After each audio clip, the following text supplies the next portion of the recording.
Hello dear friends, subscribers and guests of my channel. In this video I want to show and tell you how to allow camera access on TikTok on your iPhone. Please put your like, subscribe to my channel and share this video with your friends. Let's get started. So first we need to go to settings. After that you need to scroll up and go to search bar. And here enter TikTok.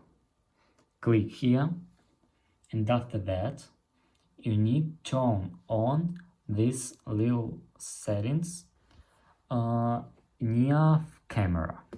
And that's all. This is very easy way to do. If you enjoyed this video and found it helpful, please put your like, subscribe to my channel and share this video with your friends.